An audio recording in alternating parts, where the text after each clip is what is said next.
একটা লোকের বিরুদ্ধে অন্যায় করা হয়েছে, তো তার বিরুদ্ধে যারা বলছে তারা তো দেশের আইন অনুসারে সঠিক কাজ করছে। এই দলের লোক তো বলে যে আমি থাকলে মাথায় গুলি করতাম, তো সে দলের হয়ে গাড়িটা যে জোরে চালিয়ে দিয়ে চাপা দিয়ে চলে যেতাম বলছে, সেটা একই রকম অপরাধ। এই যে কথাটা বলা হচ্ছে, এক একজন তার নিজের মতো করে দলকে সমর্থন করতে যাচ্ছেন, কিন্তু এই দলকে সমর্থন করতে গিয়ে তারা দলকে বেআব্রু করে দিচ্ছেন। মানে যখন তিনজন তিন রকম কথা বলছে এবং একটার সঙ্গে অন্যটার বিরোধ আছে, তখন তিনটি কথা তো একসঙ্গে সত্যি হতে পারে না। যদি আইন অনুসারে ব্যবস্থা হতো তাহলে বলার সাহস করতেন না। তাদের সমর্থন আছে, তারা ক্ষমতায় না থেকে চোরা পথে রাজ্যের শাসক দলের লোকরা সেই ক্ষমতাটা ভোগ করবেন। আপনারা তো জানেন, যারা রাজনীতি করেন তারা নিজেদের দলের এবং নেতার সুবিধার জন্যে যেসব কথা বলেন, সেসব কথা অধিকাংশ সময়ই সঠিক থাকে না। তো আপনাকে সেইভাবে এটা বিচার করতে হবে। এই ব্যাপারে তো কোনো সন্দেহ নাই যে গাড়ির সামনে পড়েছিল এবং তার ফলে গাড়ির ধাক্কাতেই ছেলেটা আহত হয়েছে। এবং দেবাংশু ভট্টাচার্য যখন এরকম কথা বলছেন, তখন ব্রাত্য বসুকে তিনি ফোন করতে মানা করতে পারতেন যে আপনার দ্বারা তো কোনো দোষ হয়নি, তাহলে আপনি ফোন করছেন কেন? তো এই দুটো ব্যাপার মিলিয়ে হোমওয়ার্ক করা উচিত ছিল। না, দেখতে হবে। আসলে দেখুন, এ ছেলেটা, যদি আমি এই বিতর্ক ছেড়েও দিই যে এর স্কুটারে ধাক্কা লেগেছে না অন্য কেউ জখম করেছে, গাড়িতে করেছে কিনা, কিন্তু সে জখম হয়েছিল এবং সে তারপরে সেখান থেকে হাসপাতালে গিয়েছে। তার বিরুদ্ধে যে অভিযোগগুলো পুলিশ লিপিবদ্ধ করেছে, সেটা তো কারো অভিযোগের ভিত্তিতে হয়েছে। এবং আমাদের দেশের আইন অনুসারে কেউ যদি কারো বিরুদ্ধে মিথ্যে অভিযোগ করে, সেটা শাস্তিযোগ্য অপরাধ।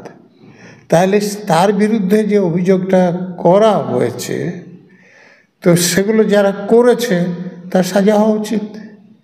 তো এইটা তাদেরকে সাংবাদিকরা জিজ্ঞেস করুন যে ওনার বিরুদ্ধে যে অভিযোগ করা হয়েছে সেটাকে সঠিক অভিযোগ করা হয়েছে? তাহলে উনি কি স্বপ্নে এই অপরাধগুলো এসে করেছিলেন? যদি না করেন তাহলে আপনারা করেছেন, তার জন্য আপনাদের কেন সাজা হবে না? যারা কথা বলছেন তাদের যদি সত্যি কথা বলার দায়বদ্ধতা থাকে, তাহলে তাদের খোঁজ খবর নিতে হয় যে আমি কথাটা যেটা বলছি সেটা ঠিক বলছি তো। কিন্তু যাদের এ দায়বদ্ধতা নাই, তাদের তো কিছু করতে যা খুশি তাই তারা বলতে পারেন। এখন মুশকিল হচ্ছে যে এই যে কথাটা বলা হচ্ছে, এক একজন তার নিজের মতো করে দলকে সমর্থন করতে যাচ্ছেন, কিন্তু এই দলকে সমর্থন করতে গিয়ে তারা দলকে বেআব্রু করে দিচ্ছেন। মানে যখন তিনজন তিন রকম কথা বলছে এবং একটার সঙ্গে অন্যটার বিরোধ আছে, তখন তিনটি কথা তো একসঙ্গে সত্যি হতে পারে না। অতএব এটা প্রমাণ করছেন যে হতে পারে যে সব কথাগুলো মিথ্যে, হতে পারে যে যারা বলছেন তাদের মধ্যে একটা কথা সত্য, অন্যগুলো মিথ্যে। তৃণমূল দল কি দেখাতে চাইছেন যে তারা যা করছেন সব ঠিক, অন্যরা যা করছেন সেগুলো সব বেঠিক। তো ফলে তারা এরকম মিথ্যাচারণ করছেন। এখন তখন প্রশ্নটা উঠছে যে এখানে যে দ্বন্দ্বের সৃষ্টি হয়েছিল সেটা কী জন্যে?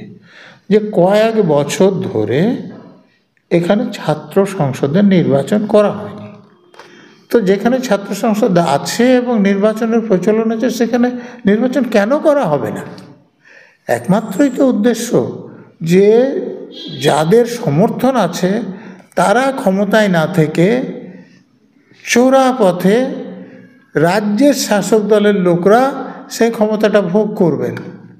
তো এটা তো গণতন্ত্র মানে না, এটা গণতন্ত্রে মানা যায় না। তো যদি নির্বাচনটা ঠিক সময় হতো তাহলে এই প্রশ্নই উঠতো না, এ দ্বন্দ্বও থাকতো না। অতএব কারণটা দেখতে হবে যে কেন এরকম ঝামেলাটা হচ্ছে। এই দলের লোক তো বলে যে আমি থাকলে মাথায় গুলি করতাম। তো সে দলের হয়ে গাড়িটা যে জোরে চালিয়ে দিয়ে চাপা দিয়ে চলে যেতাম বলছে, সেটা একই রকম অপরাধ।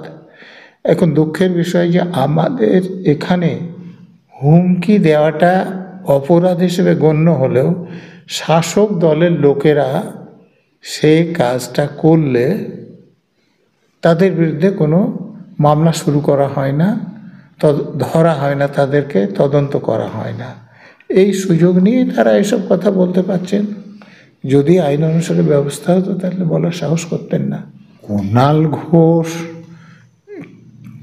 কি লোক সে তো আপনারা জানেন।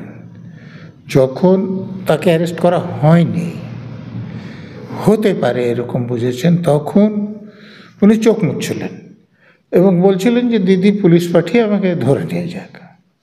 তারপরে যখন সত্যি সত্যি ধরেছেন, তখন লোকেরা ভ্যান বাজাচ্ছে, তখন তিনি কি বলছিলেন? তিনি বলছিলেন যে এই সারদা মিডিয়া সেলের সুবিধা সবথেকে যিনি পেয়েছেন তার নাম মমতা ব্যানার্জি। মমতা ব্যানার্জি কাওয়ার্ড, তাকে গ্রেপ্তার করা হোক, আমার সামনাসামনি বসিয়ে জেরা করা হোক। সেগুলো করা হয়েছে এরকম কথা আপনি জানি না, আপনি জানেন না জানি না, আমি তো জানি না। কিন্তু সেই মমতা ব্যানার্জির ছায়ায় বসে তিনি আজকে রাজনীতি করছেন। তো স্বাভাবিকভাবে সেই ছায়াতে তিনি যা দেখবেন সেটা স্বাভাবিক দেখা হবে, এটা আশা করা আমাদের পক্ষে অনুচিত।